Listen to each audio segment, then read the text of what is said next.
Most people think they're playing the money game, working, saving, spending carefully, trying to get ahead. But here's the uncomfortable truth. You're already inside a financial game whose rules were written long before you were born, and almost no one ever explains how it actually works.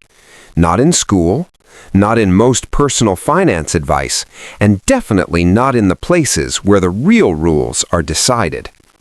Because if you understood the system clearly, you would realize something strange. The game was never designed to be fair. It was designed to keep moving. And once you see how it moves, a lot of things in the economy suddenly start making a disturbing amount of sense. Let's start with something simple: money. Most people imagine money as something stable, solid, almost physical, like gold coins or stacks of cash sitting in a vault somewhere. But in the modern world, money is mostly numbers inside computers. And more importantly, most of that money didn't exist until someone borrowed it. That's the first hidden rule of the game. Money is largely created through debt. When a bank gives someone a loan, for a house, a business, or a credit card, it usually doesn't hand out money that was already sitting there. Instead, the bank creates new money, digitally.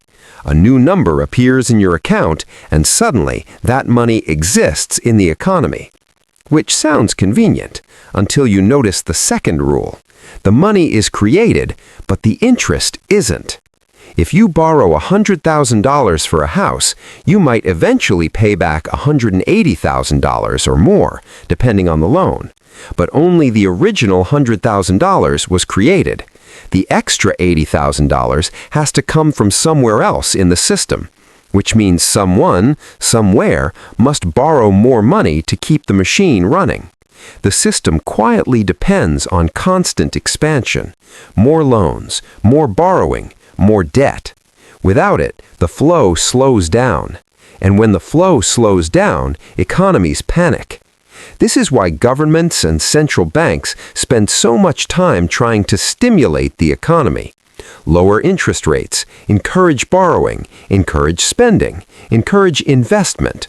Because if people suddenly became extremely cautious, paid off all their debts, and stopped borrowing, the entire system would begin to stall. It's a strange paradox. Financial responsibility at a personal level can sometimes look like economic danger at a system level. Now here's where the game gets even more interesting. Inflation. Most people hear the word and think it's simply prices going up. But inflation is actually a side effect of how the game expands. When more money enters the system faster than goods and services grow, each unit of money becomes slightly less valuable. Prices rise. Your salary might increase, but often not as fast. So the game has a built-in pressure. Run faster just to stay in place. Work more, invest more, take more financial risk. Because if you simply sit still with cash, inflation slowly eats away at it. And then there's the third rule most players never notice. The system rewards ownership far more than labor. If you work for money, your income usually grows slowly, maybe a few % each year.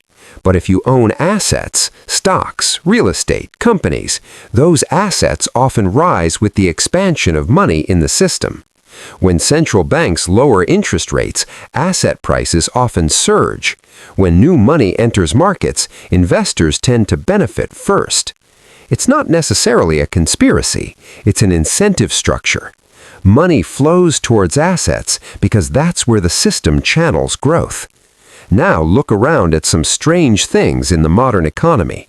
Why do billionaires often borrow money instead of selling their assets? Because loans against assets can be cheaper than paying taxes on selling them. Why do housing prices rise so much faster than incomes in many cities? Because cheap credit allows more money to chase the same houses. Why do financial markets sometimes surge even when the real economy struggles? Because liquidity, new money entering the system, often hits financial assets first. Once you understand the rules, these patterns stop looking mysterious. They start looking mechanical. But here's the uncomfortable part. Most people are told a much simpler story. Work hard, save money, follow the rules, and eventually the system will reward you. Sometimes that works. But the deeper reality is that the system rewards certain positions